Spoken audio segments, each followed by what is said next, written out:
mariage et l'adoption sont ouverts aux couples de même sexe. Et qu'est-ce que vous voulez? C'est l'amour, quoi. Le mariage donné aux personnes homosexuelles est un sketch. Si vous voulez, c'est contre nature. Je trouve qu'avoir un père et une mère pour des enfants, c'est très important. On n'est plus au 19e siècle. Fonder une famille, c'est quelque chose d'essentiel. Et il n'y a pas nécessité de passer par la sexualité pour le faire. Civitas prône la haine. Civitas prône la violence. Et de plus en plus, les fachos sont dans la rue sans qu'on puisse rien faire du tout. Il y a vraiment une attente incroyable, une espérance des gens. Là, nous sommes vraiment dans un pré-contexte de dictature. L'État, effectivement, considère qu'il est là pour créer une nouvelle humanité.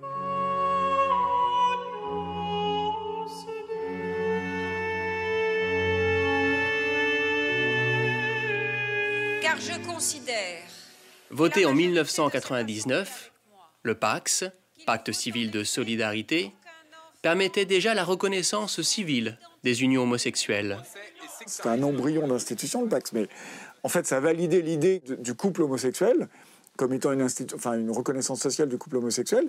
Et à partir de là, évidemment, la logique, c'est que si on parle de couple homosexuel, pourquoi certains couples pourraient se marier et pas d'autres ? C'est une revendication d'égalité des droits. Et je crois que défendre des précarés, c'est les défendre auprès d'un sectarisme ou auprès d'une idéologie bien précise, qui n'est pas celle de la solidarité, qui n'est pas celle de l'égalité. Et là, on rentre finalement dans le bulldozer de l'égalité qui doit s'appliquer à des situations comparables. Et là, le vocabulaire, en fait, a été très bien choisi parce que comme c'est le même mot pour désigner deux situations qui sont en fait quand même très différentes, on aboutit à l'idée que effectivement, si vous traitez différemment deux situations comparables, vous êtes dans la discrimination. Pourtant, lors des débats, le gouvernement socialiste de l'époque préfère ne pas s'engager sur les voies du mariage. Il faut en effet que pour qu'un enfant structure son identité, pour qu'il puisse structurer sa personnalité, il est important qu'il ait un père et une mère et que ce père et cette mère soient de sexe différent. Cependant, le mouvement est en marche. En avril 2001, les Pays-Bas deviennent le premier pays à adopter le mariage pour les personnes de même sexe.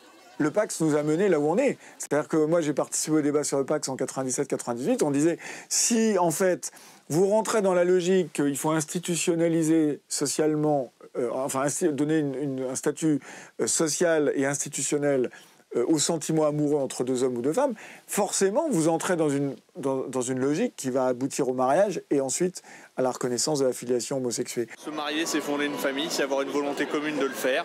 Et pour moi, c'est normal qu'une famille puisse avoir, un couple puisse avoir des enfants, quelle que soit la façon d'avoir des enfants. Il me semble que ceux qui aujourd'hui disent on est pour un PACS amélioré pour éviter le mariage, tactiquement, on peut se dire politiquement, ils ont raison, mais je pense que c'est un raisonnement qui est illogique, et un raisonnement illogique finit toujours par se fracasser contre la rigueur logique. Dire qu'on va faire de l'union civile au lieu de faire du mariage pour les partenaires homosexuels, ça n'a aucun sens. Pour deux raisons. D'abord parce que c'est la même reconnaissance par l'État, avec des avantages à la clé, et sur un contrat qui n'est même plus un contrat privé comme le PACS, mais qui est un contrat officiel et de nature publique. Et puis d'autre part parce que, on le sait bien avec le droit européen, si l'union civile donne exactement la même chose que le mariage, sauf l'adoption, tôt ou tard, la Cour européenne des droits de l'homme, la Cour de justice de l'Union européenne diront « mais puisque c'est exactement la même chose, au nom de quoi vous refusez l'adoption aux uns pour l'autoriser pour les autres ?» 12 ans après les Pays-Bas, la France suit le même chemin. L'adoption est également légalisée. Il y a une évolution tranquille, normale, des mœurs, notamment dans les sociétés occidentales. Et donc, c'est un état de fait que nous traduisons légalement. Nous sécurisons les familles. Aujourd'hui, la famille rêvée par les anti-mariages pour tous n'existe plus. Aujourd'hui, dire la famille, c'est un papa, une maman, 3 à 5 enfants, et on va à l'église le dimanche matin, c'est minoritaire dans notre société. Les femmes, avant, n'avaient pas le droit de vote. Les femmes n'avaient pas le droit de divorcer. Les femmes ne pouvaient pas avoir de patrimoine à leur nom. Les femmes étaient sous la tutelle de leur mari.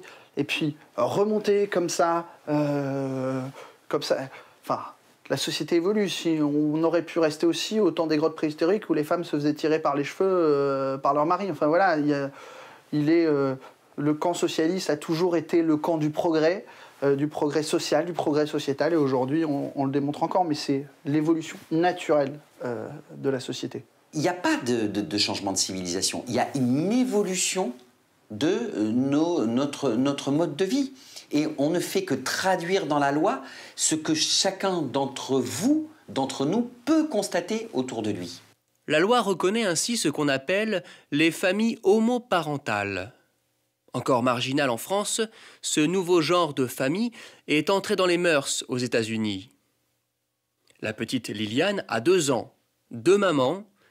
Elle a été conçue par insémination artificielle. Pour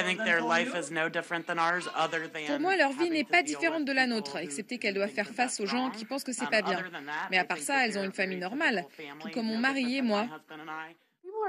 En général, les gens disent « Tiens, Liliane a 2 mamans ».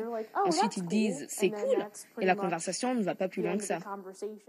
On va dire à un enfant, voilà, tu as papa et papa, tu as maman et maman, tout en sachant très bien que ce n'est pas papa et papa, parce que papa et papa, ça ne fait pas un enfant. Ça, on est obligé de revenir à ces évidences-là en permanence.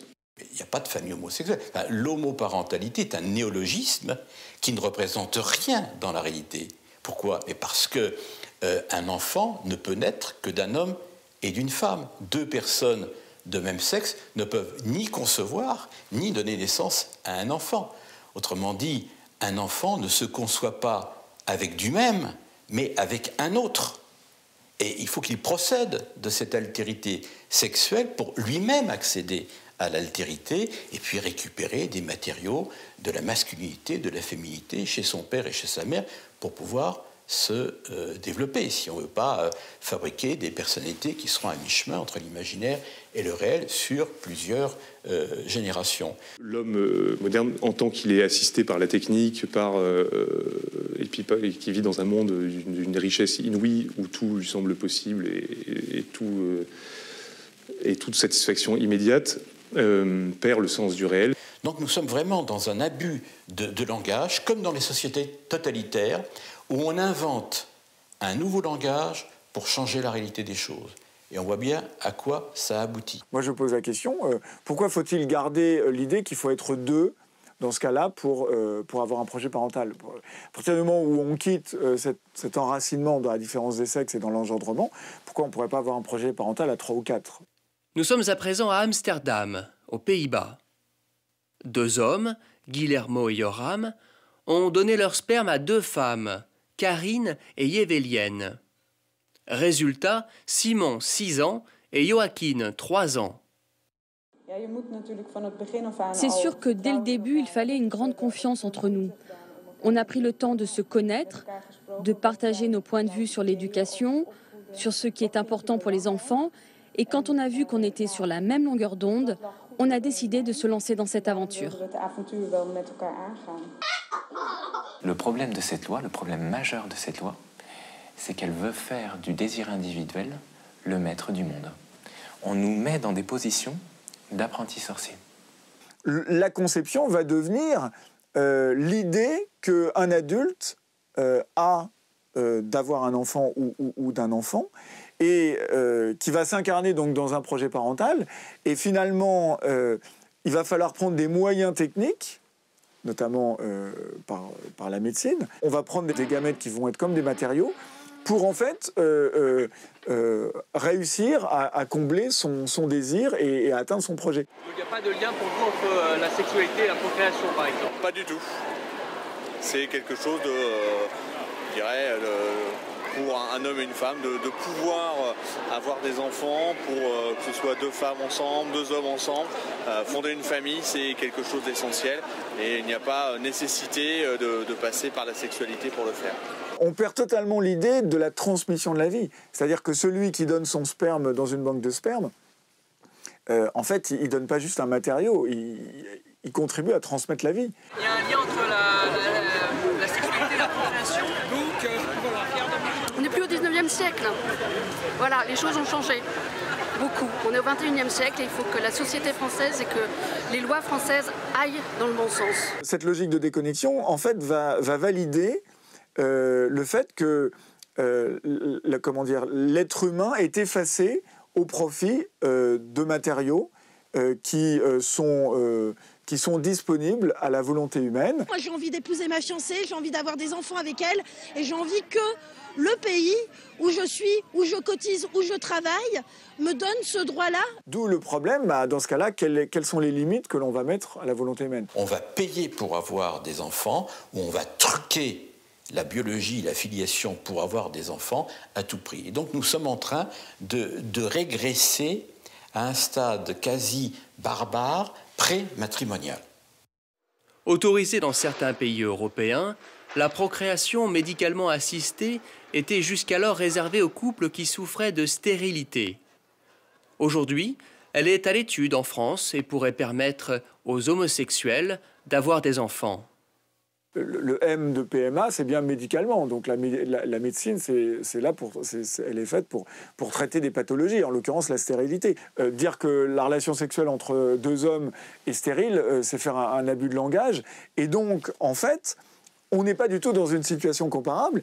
Et là encore, le fait d'avoir validé le fait qu'il y ait l'idée qu'il y ait des couples de part en part, de chaque côté, effectivement, contribue à dire, dans ce cas-là, ils doivent être traités de manière comparable. Couple vient de copula. Or, deux personnes de même sexe ne copulent pas. Il n'y a qu'un homme et une femme qui copulent. Tout ça converge vers une sorte d'espérance messianique, mais laïcisée, sécularisée, de produire une sorte d'homme nouveau.